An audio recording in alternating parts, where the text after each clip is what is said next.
Hello student, आज हम लोग इकोनॉमिक्स के आपके बुक का थर्ड चैप्टर के बारे में स्टडी करेंगे। चैप्टर का नाम है consumer equilibriums.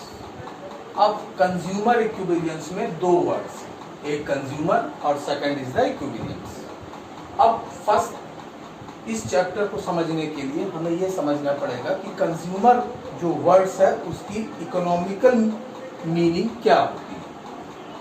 Consumer, a consumer is an economic agent who use goods and service for satisfaction of his and her wants।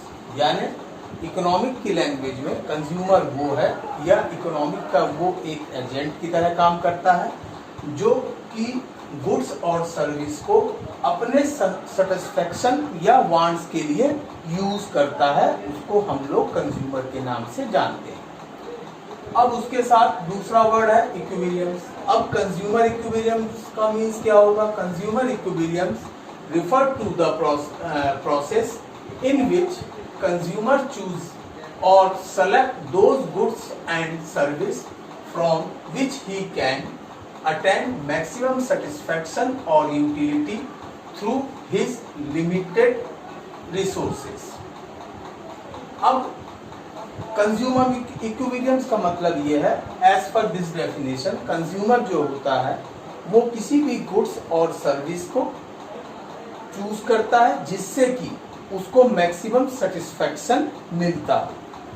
अब मैक्सिमम सेटिस्फैक्शन जहां वर्ड यूज हो रहा है तो हमें पता है कि जो हमारी रिसोर्सेज हैं वो लिमिटेड होती हैं और वांट्स जो होती है अनलिमिटेड होती है। जब कंज्यूमर किसी भी चीज को परचेज करता है तो वो कंपेयर करता है उस गुड्स और सर्विस के साथ उसके प्राइस, क्योंकि उसकी इनकम क्या है? लिमिटेड है, और उस लिमिटेड इनकम में वो अपने अनलिमिटेड वांट्स को सेटिस्फाइड करना चाहता है या उससे संतुष्ट होना चाहता है। तब उस कंडीशन में अपने लिमिटेड इनकम के साथ या उस गुड्स के प्राइस के साथ उसकी यूटिलिटी या सेटिस्फैक्शन को कंपेयर करता है, और जिस कंडीशन में उसको ये फील होता है कि इसका प्राइस एंड सेटिस्फैक्शन लेवल दोनों आपस में इक्वल हैं, उस कंडीशन में वो उस कमोडिटी या गुड्स को क्या करता है? परचेज करता है। तो इसी कंडीशन को हम लोग क्या कहते हैं? कंज्यूमर इक्विलिब्रियम्स के नाम से जानते हैं। अब यहाँ पे एक वर्ड यूज हो रहा है यूटिलिटी। यूटिलिटी क्या होती है? जिसको हम लोग सेटिस्फैक्शन के नाम से भी जानते हैं, यूटिलिटी के नाम से भी जानते हैं। तो यूटिलिटी मीन्स होता है, utility means want satisfying power of A commodity, यानी गुड्स या सर्विस की वो पावर जिसके थ्रू कंज्यूमर को क्या मिलता है? सेटिस्फैक्शन मिलता है, वही उसका यूटिलिटी कहलाता है, जिसको हम लोग अदर वर्ड्स में सेटिस्फैक्शन के नाम से भी जानते हैं। तो कुल मिलाकर कंज्यूमर इक्विलिब्रियम वो पॉइंट है जहां पे कंज्यूमर को गुड्स या सर्विस का सेटिस्फैक्शन लेवल और उसकी प्राइस इक्वल महसूस होता है, जिस कंडीशन में जिस प्राइस में वो उसको खरीदने के लिए तैयार हो जाता है, वही उसका कंज्यूमर इक्विलिब्रियम पॉइंट कहलाता है। अब इसके जो यूटिलिटी है, यूटिलिटी को हम लोग दो तरीके से मेजर कर सकते हैं। पहला मार्जिनल यूटिलिटी और दूसरा दिया है टोटल यूटिलिटी। मार्जिनल और टोटल यूटिलिटी में क्या डिफरेंस है? मार्जिनल यूटिलिटी की डेफिनेशन क्या है? The word marginal means one additional utility derived from the consumption of one additional unit of a commodity is called marginal utility। That means किसी भी commodity को एक यूनिट को बढ़ाने पर, किसके लिए? वांट्स को फुलफिल करने के लिए, जब कंज्यूमर उसको यूज करता है तो उसकी यूटिलिटी में जो भी चेंजेस आते हैं वही उसका मार्जिनल यूटिलिटी कहलाता है। इसी तरह से total utility obtained by the consumer from all unit of consumption is called total utility. Consumer जितने भी यूनिट यूज करता है किसी भी गुड्स की, उन गुड्स की सारी यूटिलिटीज को अगर आपस में सम कर दिया जाए, प्लस कर दिया जाए, तब वो टोटल यूटिलिटी में क्या हो जाता है? कन्वर्ट हो जाता है। Total utility always ascending order में होता है, बढ़ते हुए क्रम। जैसे इस टेबल के थ्रू अगर हम देखें, फॉर एग्जाम्पल के लिए, एक पर्सन की अगर डाइट जो है 5 रोटी की है और अगर वो बहुत भूखा है, तो फर्स्ट जब रोटी को खाएगा तो उसको सपोज कर लिया कि हमको 100 यूटिलिटी मिलेगी, क्योंकि टोटल वो भूखा है। जब वो पहली रोटी खाएगा तो उसको 100% सेटिस्फैक्शन मिलेगा। दूसरा खाएगा, अगर उसने एक रोटी खा ली है तो कुछ पेट भर गया है तो उसकी यूटिलिटी थोड़ी सी कम हो जाएगी, वी आर सपोज कि वो 80 हो गई। थर्ड रोटी खाया तो और कम हो जाएगी, 60 हो जाएगी। जब वो 5वीं रोटी पे पहुंचेगा, अब उसकी डाइट 5 रोटी की है, अब जब उसने 5वीं रोटी खाया तो उसकी यूटिलिटी क्या हो जाएगी? 0 हो जाएगी। क्यों? क्योंकि अगर वो 5वीं रोटी खाएगा तो भी उसको कोई फर्क नहीं पड़ेगा और नहीं खाएगा तो भी कोई उसको फर्क नहीं पड़ने वाला, क्योंकि उसकी डाइट जो है 5 ही रोटी की है। तो वहां पे उसकी यूटिलिटी क्या हो गई? लगभग 0 के बराबर हो गई। अब अगर वो 6वीं रोटी लेता है, अब उसकी ओवर डाइट हो रही है, फिर 7वीं रोटी लेता है और ओवर डाइट हो जाएगी, मतलब यूटिलिटी किस में हो जाएगी? निगेटिव में चली जाएगी। तो टोटल यूटिलिटी हमेशा असेंडिंग ऑर्डर में होती है। जैसे पहले 40 थी, फिर 70 हो गई, फिर 90 हो गई। अब उसकी चौथी रोटी में आया तो उसकी यूटिलिटी 100 हो गई, 5वीं भी उसको कोई खास असर नहीं पड़ा तो 100 हो गई।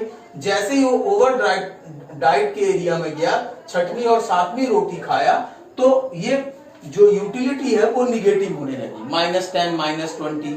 तो टोटल यूटिलिटी भी जैसे ये यूटिलिटी माइनस में गई, वैसे ये भी क्या हो गया? निगेटिव में जाना शुरू हो गया।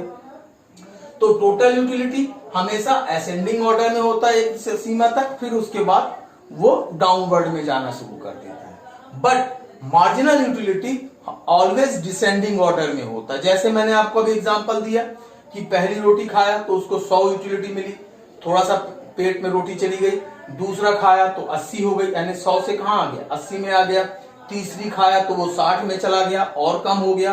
तो ये ऑलवेज किस में जाता है? डिसेंडिंग ऑर्डर में जाता है। एक समय ये 0 हो जाता है, उसके बाद ये निगेटिव फॉर्म में कन्वर्ट हो जाता है। तो टोटल यूटिलिटी, मार्जिनल यूटिलिटी। अब इसी को हम लोग टेबल से अगर कर्व के फॉर्म में जाएं तो ये आपकी रोटियां हैं और ये आपका यूटिलिटी है। जैसे पहली रोटी खाया तो 40 मिला, जैसे जैसे उसकी यूटिलिटी क्या हो गई? ये टोटल यूटिलिटी कर्व है। ये हमेशा एक समय तक क्या होता है? अपवर्ड में जाता है। जैसी 5वीं रोटी में आया तो ये पीक पॉइंट में पहुंच गया, यानी कि यहां अब उसकी यूटिलिटी नहीं बढ़ने वाली। जैसे 6 और 7th में गया तो यूटिलिटी क्या हो गया? डाउनवर्ड में जाने लगा। यानी टोटल यूटिलिटी पहले अपवर्ड में जाता है, फिर उसके बाद ये डाउनवर्ड में जाना शुरू कर देता है। इसी तरह से मार्जिनल यूटिलिटी, जैसे मैंने बताया, वो हमेशा डिसेंडिंग ऑर्डर में रहता है। ये नीचे की तरफ जाने लगा, पहले 100 यूटिलिटी मिलेगी, फिर 80, 60, इस तरह से एक समय आके ये 0 हो जाएगा। उसके बाद अगर वो यूज करता है रोटी को तो ये निगेटिव वे में जाना शुरू कर देता है, जैसे कि मैंने आप लोग को बताया। अब ये जो मार्जिनल यूटिलिटी है, ये जो घटता हुआ क्रम है डिसेंडिंग ऑर्डर में, कि मार्जिनल यूटिलिटी हमेशा क्या होता है? घटता चला जाता है। इसके लिए एक लॉ है, इसको कहते हैं law of the diminishing marginal utility. इसी लॉ के थ्रू क्या होता है? यूटिलिटी हमेशा डिसेंडिंग ऑर्डर में जाता है, डिमिनिशिंग यानी घटते क्रम में जाता है।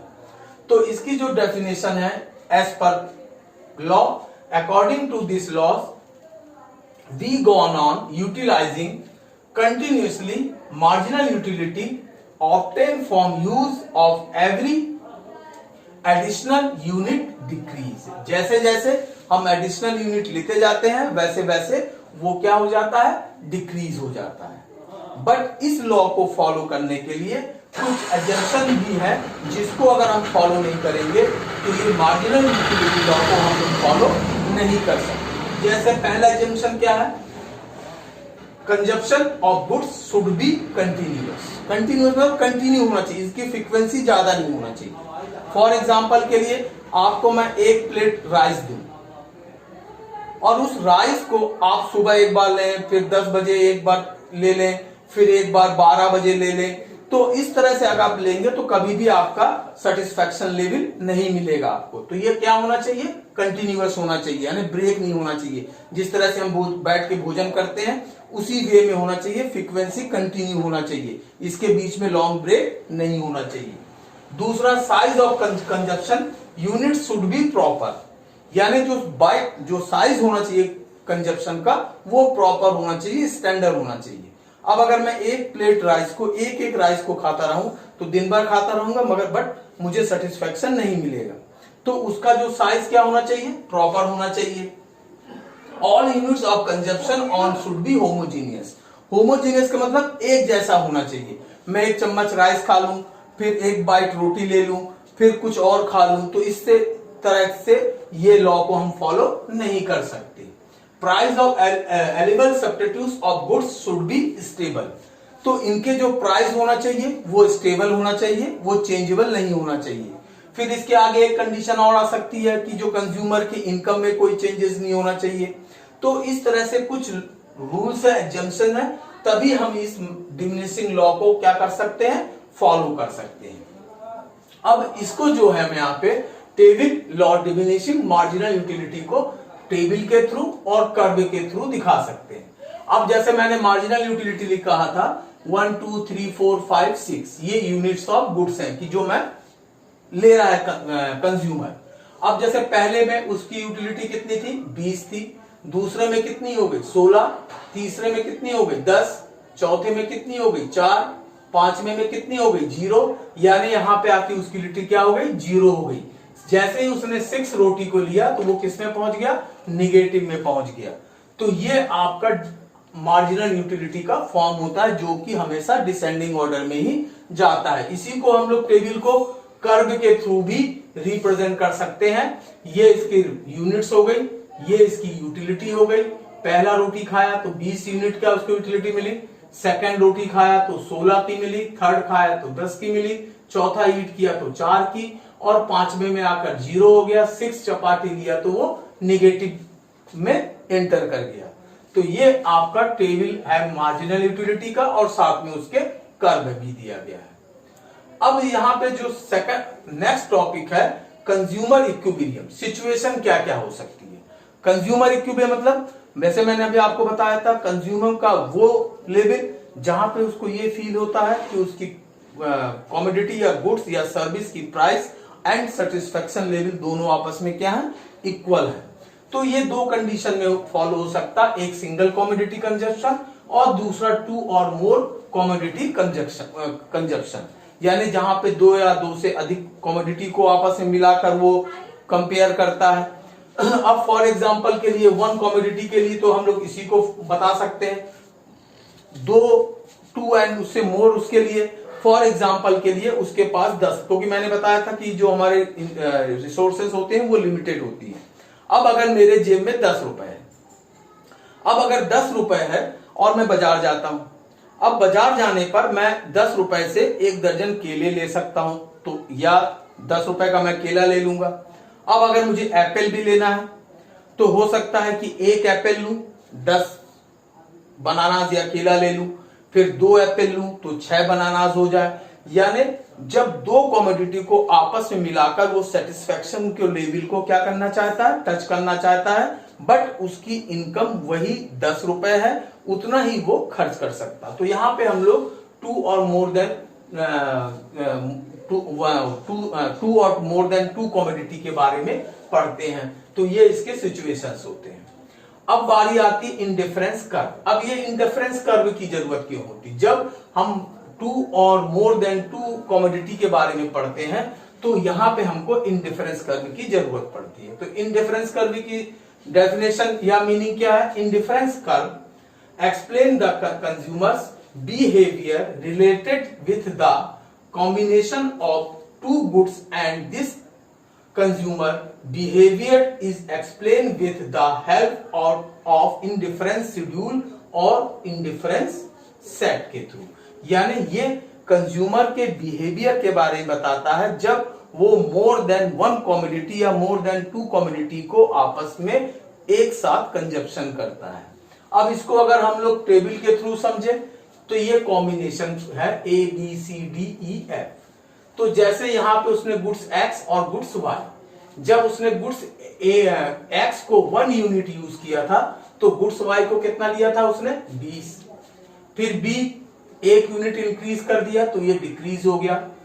ये क्यों हो रहा है? जैसे अभी मैंने आपको पहले बताया, मेरी सोर्स ऑफ इनकम यानी लिमिटेड है, 10 ही रुपए है। अगर मैं एक को बढ़ाऊंगा तो नेचुरल है दूसरे को क्या करना पड़ेगा, सेक्रीफाइस करना पड़ेगा। फिर सी को यहाँ पे 1 यूनिट बढ़ा दिया तो ये और रिड्यूस हो गया 11, डी से 4 से 8 हो गया, ई में 5 और 6 हो गया, फिर एफ कंडीशन में 6 और 5 हो गया। तो ये इंडिफरेंस शेड्यूल कहलाता है जब हम कंज्यूमर के बिहेवियर को एक्सप्लेन कर रहे हैं कि अगर वो मोर देन 1 कमोडिटी को यूटिलाइज करता है तो किस तरह से वो कॉम्बिनेशन करेगा अपने लिमिटेड इनकम के साथ। इसी को हम लोग कर्व के थ्रू भी एक्सप्लेन कर सकते हैं। तो ये गुड्स y के लिए है, ये गुड्स x के लिए है। जब मैं इसको 1 यूनिट यूज कर रहा था तो ये 20 था, 2 हुआ तो ये 15 हो गया। यानी एक अगर इंक्रीज कर रहा है तो दूसरा क्या हो रहा है, डिक्रीज हो रहा है। क्यों हो रहा है? उसके पीछे एक ही कॉज है, मेरी सोर्स ऑफ इनकम लिमिटेड है, उसके बाहर में एक्सपेंसेस नहीं कर सकता। तो इसी को हम लोग टेबुलर फॉर्म को हम लोग कर्व के थ्रू भी एक्सप्लेन कर सकते हैं। अब इसके बाद अगला टॉपिक आता है इंडिफरेंस मैप। तो किसी भी चीज को अगर हम यूटिलाइज करते हैं तो हर कॉम्बिनेशन के साथ, हर यूनिट के साथ जो इनकी यूटिलिटी होती है कभी सेम नहीं हो सकती। वो क्या होगी, डिफरेंस होगी। जैसे 20, 16, 10, यानी कभी भी आप एक फिगर यूटिलिटी के रिपीट नहीं हो सकती। इसी को जब हम मैप के यानी अलग अलग यूटिलिटी को जब हम शो करते हैं ग्राफ के थ्रू तो उसको हम लोग कहते हैं इंडिफरेंस मैप। तो IC1, IC2, IC3, IC4 जो सबसे बाहर राइट हैंड साइड है वो मैक्सिमम यूटिलिटी है, और जैसे जैसे हम यूनिट बढ़ाते जाते हैं यूटिलिटी भी क्या होती है, गिरती चली जाती है। तो इसको हम लोग इंडिफरेंस मैप के नाम से जानते हैं। तो ये पूरा टॉपिक है आपका कंज्यूमर इक्विलिब्रियम का। तो ये आज हम लोग ने देखा। Thank you.